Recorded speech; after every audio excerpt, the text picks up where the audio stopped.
What is going on, everyone? Welcome back to another of the Always Compete Seahawks podcast. I am Sam. That is Mike. Obviously, there's really not a lot to talk about at this time of year because the Seahawks are, of course, not in the playoffs. Yeah, but But guess who's not in the playoffs either anymore? The Cardinals, baby. the Woo! Cardinals, I would have rather had the Rams lose, True. True. personally. To But to it's a to just division rival keep losing, pushing so it's my kind of a anti-Matt win-win. Stafford. Yeah, to keep pushing my anti-Matt Stafford agenda, I would like the Rams to lose, Yeah. but And by the way, he's still just pretty good. yeah, I'm sick and tired of people saying he's elite. Because do you know what the definition of an elite? You can't call somebody elite when they're like pretty mid for their entire career with one bad team. They go to a great team and then they're pretty good. they win a That's not playoff game against a team that shit yeah. their pants on the field. Yeah, Yeah, I've against never seen Kyler Murray, who's like throwing the ball underhand 20 yards in the air on the goal line. Like, I never don't seen a know team what. just like piss themselves harder than the Cardinals did yesterday. That was hilarious.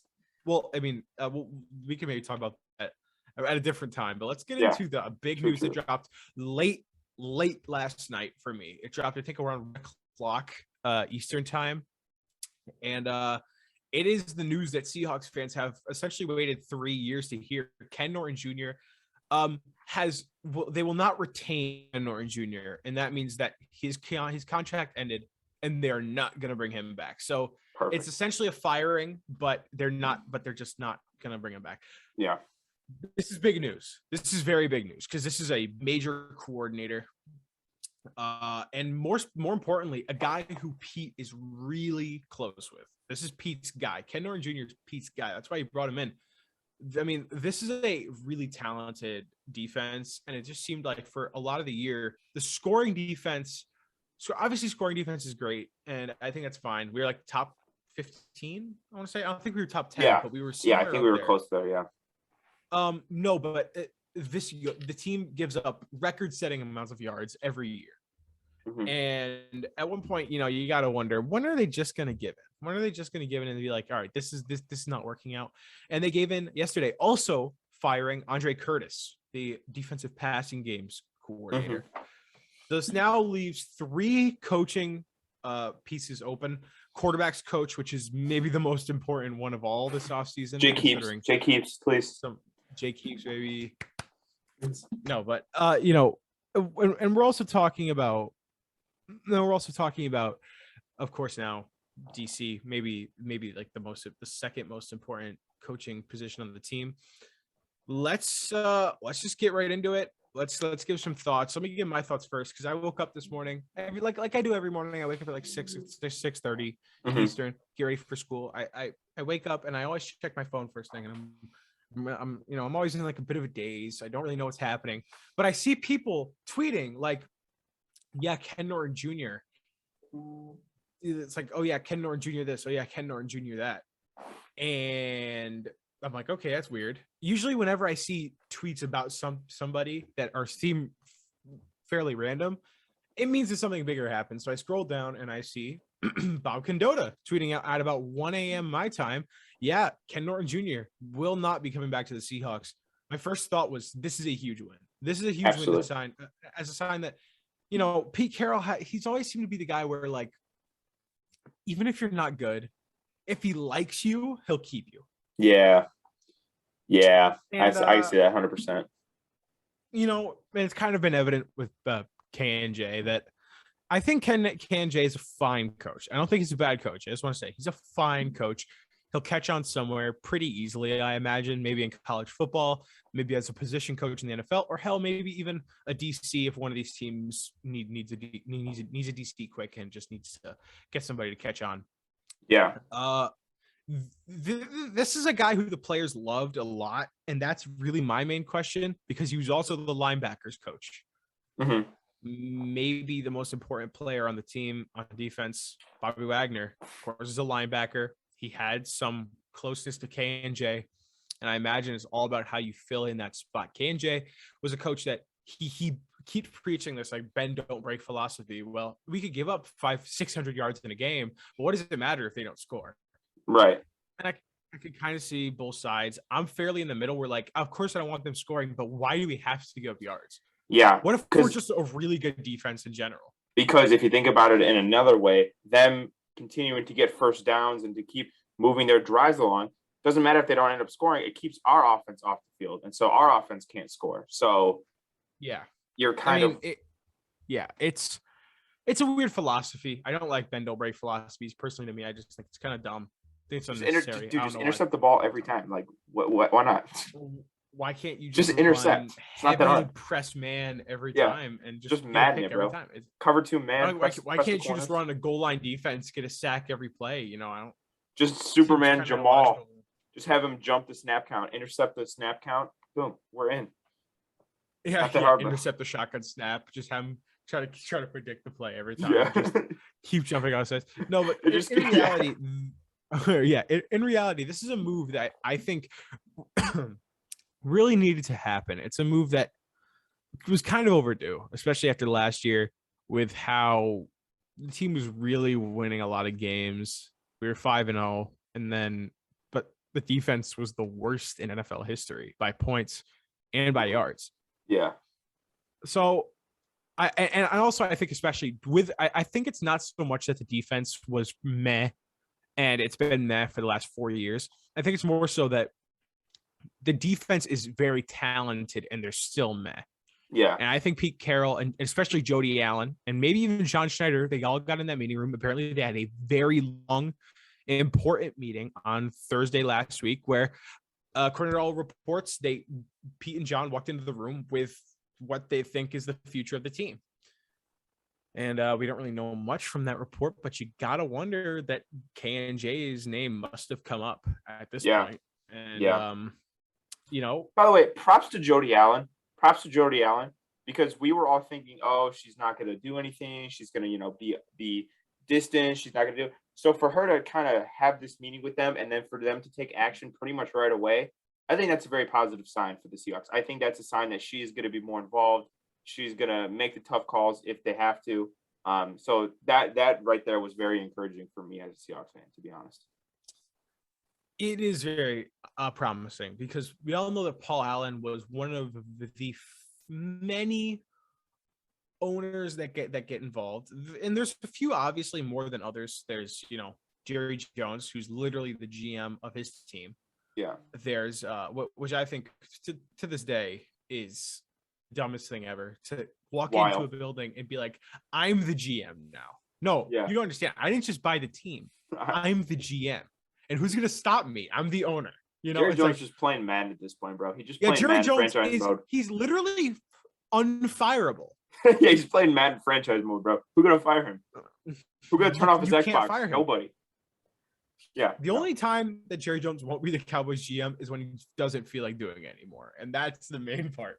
Yeah. But I think there's a few others. I think Robert Kraft is fairly involved in his team. Obviously, these teams like Belichick's the GM of that team, but they kind of, they're kind of both in there. They're kind of there. Just teams that, I know that the Niners owner is somewhat involved there. Yeah. I think that the Cardinals owner is somewhat involved because I remember watching a draft thing with them back in All or Nothing. I know when that was out. I know Stan Kroenke is fairly involved with the Rams. Yeah, so and you might know some pattern. We're naming NFC West teams, and all three NFC West teams were in the playoffs besides us. And Paul Allen was very hands-on. He liked to get involved. He made a lot of firings when he felt that firings needed to be made. And it seems like Jody Allen, I think, was more so on the hot seat than anything else to be like, all right, people aren't happy. They're going to start coming for me. Yeah. Once the Pete and John firewalls are down, it's me next. And I need to start getting going. So, but now we all love her because she fired Ken Norton. So she's in our good places. So I think we should just get right on into it. Let's talk about some names. There's a few. I have a name right away. Right now. I have a name Vic right Fangio away. is the name that comes to mind for me. It's the name that pops into my mind when I woke up this morning. I woke up and I see Vic Fangio. I say Vic Fangio, and as the day went along, I'm like, yeah, that's not happening because he might catch on as a head coach somewhere, or he's gonna get DC money. He might get DC money for even more money than we're gonna offer. I also think that Vic Fangio, being the veteran coach that he is, Carroll may not gel all the way because they're both veteran coaches and they both kind of want to do their own thing. Because they're like, hey, I'm 70 and I'm 65. So we're just gonna just the old people fighting over bingo at this point, bro. yeah. And then we have Shane Waldron who's like 40. Just like yeah, for real. I love Vic Fangio. I am a big fan of Vic Fangio. For those of you who don't know, was the Niners defensive coordinator in the Jim Harbaugh years, was great. Then he went to the Bears, and for like the 3-year stretch when the Bears defense was really, really good, he was there. Went to the Broncos these last couple of years and was a bad head coach, but was still the Broncos defense was still good. I would and we're also kind of forgetting that Drew Lock was his quarterback throughout that true entire stretch. And Sue Glove Teddy. I love Vic Fangio as a defensive coach. My biggest issue is I don't think Pete Carroll would like him philosophically, not only like schematically wise, but like Pete Carroll is very loose and very free and very, player friendly. And Vic Fangio is kind of like a no bullshit kind of do this kind of guy. So I don't know if it would work necessarily, but I definitely still bring him in. I think there's a lot of names, honestly. People were talking about promoting our defensive line coach, Clint Hurt, which I do like. Clint Hurt is a good coach. He's a certified good coach. It would be the only way to keep him on the team because he's apparently going to take the DC job at Miami, as in the University of Miami. Yeah. Another name that I've been hearing all day long is this guy named Ed Donatel. He's the Broncos defensive coordinator. Yeah. And was on Pete Carroll's staff with the Jets back in the 90s, if you remember that time. I don't. The Seahawks have officially put in a request to interview Ed Donatel. So it seems like he's probably the early favorite there. Yes. As far as I'm concerned there. And then I also see Marquand Manuel and Gus Bradley, 2 former Seattle assistants, also names. Yeah. I think Gus Bradley is interesting, especially because I think he would be available despite the fact that he just got there. I think he would be available considering that Oakland, Las Vegas is probably going through a change. Mike Mayock got fired. Rich Bisaccia, you don't really know what's going to happen there. I don't think he's going to be rehired as coach. I don't. Yeah. So I do think Gus Bradley would be available. And I mean, I think Gus Bradley is a solid defensive coach, obviously coach of the LOB in the very early years of the LOB, like in the infant years when they were still pretty good. Yeah. So I would like Gus Bradley. I wouldn't mind that. I think we just need a guy to come in because I don't think personnel wise is our issue on defense.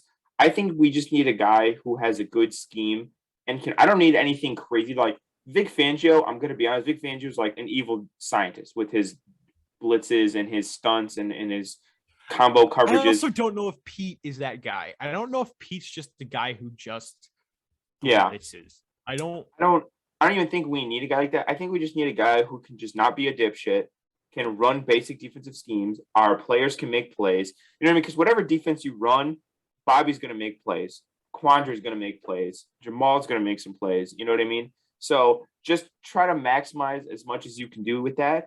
And I don't even think you have to be anything spectacular or crazy because you got a great offense behind you. So the defense just needs to be, I've been saying this for years, the defense just needs to be good and the Seahawks are going to be an amazing team. Like that's really all you need. So. And another one that you're going to have to get is a guy who the players will like, obviously. And I'm not just saying that because it's an obvious fact. I'm saying it because you're talking about Quandre Diggs, DJ Reed, Sidney Jones. All of these guys are free agents this year. Yeah. And they were key players on this defense down the stretch, especially obviously Quandre Diggs, Pro Bowler, received a few All-Pro votes. I mean, he's legit. I'm looking at a few names from Corbin Smith's list, and it's pretty much all the same stuff. It's guys like Gus Bradley, Ed Donatel, Clint Hurt. I'm sure those are the names that you're going to be hearing for a long time. He also lists Gerald Alexander. He's the defensive backs coach for the Dolphins. I don't mind that. Dolphins DBs are really good. And the last one that he offered, which is an interesting one, especially considering his history, Lovie Smith, who's the DC for Houston. Okay.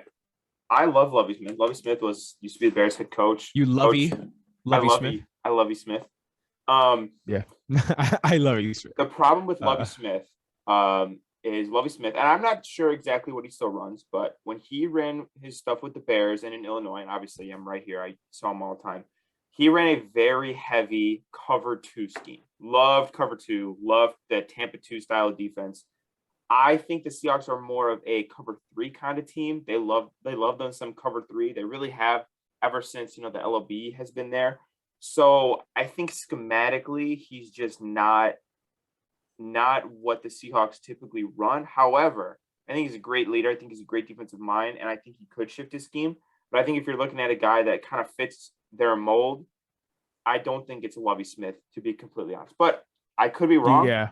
I would be happy if they interviewed him, but I just think it might not be the best thing to completely change the defense in a year. I've seen like the highest of Seahawks fans kind of say Brian Flores and or Dan Quinn, and I'm just gonna say no goddamn way. They're both gonna get head coaching jobs. They're both gonna get head coaching jobs somewhere else. Dan Quinn, I hear, is the favorite for Denver, and Brian Flores is the favorite for Houston. So I would not expect those guys to be there. I think that the probably obvious choices are going to be those DCs of teams who currently do not have a head coach. So the Raiders, the Broncos, the Dolphins, the Texans, not the Jaguars, no way. Where's one of the teams who fired their head coach? I'm trying to remember. The bringing Matt Nagy to coach. Well, he's so good. He's so good at throwing. Even though he's an offensive coach, he's so good at getting his quarterback to throw interceptions. He just reverses that for the defense. Genius. Yeah, he's like actually Mike Zimmer might not be bad. I think he's defensive coach. I think he's kind of a shitty person. He's definitely a defensive coach. I think he's kind of a shitty person, and the players don't really like him. I've heard about that. But maybe. Who else has fired their coach? Here's a crazy one. What about Chris Richard? Saints DB's coach. Former Seahawks defensive coordinator. I recognize that name very much. I would say probably not. He was not our defensive coordinator. That's probably for a reason. And I'd say we probably keep it that way. I would like who is the defensive coordinator for the Saints? What's his name? I could see him. Old Raiders coach. I could see him, but I can't put my name on it. It's John Gruden. I'm playing. John Gruden, dude. Yes. Bring in John Gruden to coach the D-line, and then bring in Urban Meyer as defensive coach, baby. Let's get it. Even though both are offensive coaches, just doesn't matter. Doesn't matter. They can learn. But like there's like pictures of John Gruden like reading like how to coach defense for dummies like on like the beach, and like leaks out through the media, and it's like, is John Gruden going to Seattle as the defensive coach? It's like that future meme where he's reading the book and then it just says, what is a defensive end? And it's just John Gruden like reading it. Saints DC. Oh my gosh, I don't want to look it up, but I totally see him, and I'm gonna be like, oh my gosh. I know it's not Rob Ryan. That's the only Saints DC that immediately comes to mind for me. Dennis Allen. I knew it was something with Dennis Allen. Dennis Allen. Yeah. Dude. I don't think he's leaving New Orleans, but that would be the problem is we'd have to ask to interview him because he's a DC right now. Right. That's the problem. Right. And again, I don't think he would leave. Let's kind of push on to the passing game coordinator. I've heard two names here. Deshaun Shedd. Love it. Who was a coaching phenom I remember, especially in training camp. Everybody was talking about, oh, he's so great. He gets into it with the players because he's just about as young as all the players. Yeah. And it's pretty, that would be pretty cool. Another one that I've heard, and this is a crazy one, and this is a hypothetical, Richard Sherman. I was about to say Richard Sherman. I think it's very clear this year. Earl Thomas? No. Starts punching dudes. I think it's very clear this year that unfortunately Richard Sherman's time as a player is coming to an end. And I think if let's just do all former players. AP, Sherman. We like a Hall of Fame coaching staff. Who's a quarterback that might retire this year? Big Ben. Jake Heaps. Quarterback coach. Jake Heaps. No, Big Ben quarterback's coach. Oh my God. Hall of Fame. A Hall of Fame list. Wide receiver who might retire this year. Larry Fitz hasn't officially retired yet. Larry Fitz, dude. Larry Fitz. Antonio Brown. Bro, we were saying bring AB to Seattle, bro. We called it. Let's go. It's not really what I was thinking, but it'll work. No. We got Larry Fitz as wide receivers coach. We got AB as social media manager for the team. That's perfect. Yeah. It's just like Super Gremlin posting like pictures of Russ throwing the ball, Super Gremlins. no, but tight end. Come on, we got to get this now. We got to get the Seahawks. Greg Olsen, that'll work. It's not Seahawks this year, but that'll work. I'm trying to think. D lineman who might retire. Jade, no. Who would retire this year from the defensive line? JPP, maybe? He's old. JPP, maybe? Sure. Why not? Jason Pierre-Paul. Yeah, welcome. Bring him in, bro. To the coaching staff. Pete Carroll's listening to this like, okay. Yeah. Okay. Yeah. Listen, bro. Just bring back it. John, I need a notebook. No, but just type in his computer. He's like, how do I space? No, but like, all right, Big Ben, yeah, perfect. Perfect. Sherman, perfect. AP, got him. AP, perfect. AP to coach Rashad Penny and Josh Johnson, the best backfield duo in the league. I will be taking Noah. I will be linebacker. Luke Kuechly, perfect. Luke Kuechly, boom, Luke got him. Kuechly would actually be an amazing coach. This is the thing. Okay, this is the other thing about Richard Sherman that people don't realize. Richard Sherman is really smart. The dude graduated from Stanford. He's smart. Near the top of his class at Stanford. He graduated from Stanford. Was one of the best corners in the league for probably 6-7 years. Is playing currently technically still, and knows the Seahawks like he knows the back of his hand. Dude, like why wouldn't Sherman if he wants to be? Why wouldn't? Do you think he'll throw the team? Do you think he'll throw the job to get back at Pete? Just throw the job. Damn, Pete, sucks when somebody throws, doesn't it? No, listen, right? Here's another interesting note on Ed Donatel. Not only did he work with Pete Carroll, he was the defensive coordinator at the University of Washington. Wow, what an achievement. I know. Geographically, I know. Yeah. I was like, wow, what a great. All I'm saying is that it seems like it's becoming a little like the dots are really beginning to connect for Ed Donatel. And the Broncos, they have a great defense, but the one problem is they didn't call plays. Yeah, I was gonna say Vic Fangio called the plays. Yeah. Yeah. Who knows? It seems like the Seahawks are just gonna keep falling into this pit of never-ending controversy, despair, everything. Trade rumors. Yeah. Trade rumors, fire rumors, Big Ben being our OC, everything. I mean, we might have made that one up, but it's definitely gonna get some traction here pretty soon. It's gonna get some traction. I got sources, baby. I got sources all the way through. I'm hearing Earl Thomas as new safeties coach. I'm hearing everything. I'm hearing John Gruden as new OC. Shane Waldron is out. Hearing John Gruden as new OC. Hearing Urban Meyer as assistant head coach to team consultant. He's actually the trainer. Just goes around kicking guys who are hurt. No, it's sometimes when you're hurt in a certain spot, you just see a good punch, get it back into place. Yeah. Urban Meyer's gonna walk around you hurt your knee. Bah! Yeah. And just be oh my God, it feels so much better. You kicked it back into place. Thanks, coach. Yeah, don't miss your kicks next time. No, but don't miss your goddamn kicks. That just spits on him, walks away. Really love the culture Pete Carroll's building. Destroys all of it. Yeah, like a Jenga tower. John Gruden going around yelling obscene things at people. Just Urban Meyer just being a douchebag, just kicking people. And Russ is Big Ben, Big Benning. Hawks, no man. comment about that. Yeah, situation. No. Yeah, the situation that shall not be named. Russ, and in the meantime, Russ is just hey, go Hawks, man, go Hawks. Go Hawks. Yeah. Oh, glory to God, go Hawks. No, exactly. It's just all right. But anyways, we're gonna wrap it up. This is a dumb episode. We have fun on this show. That's the main part that you need to remember. We have fun. Yeah, we do. Ken Norton Jr. is fired, baby. He's not having fun right now.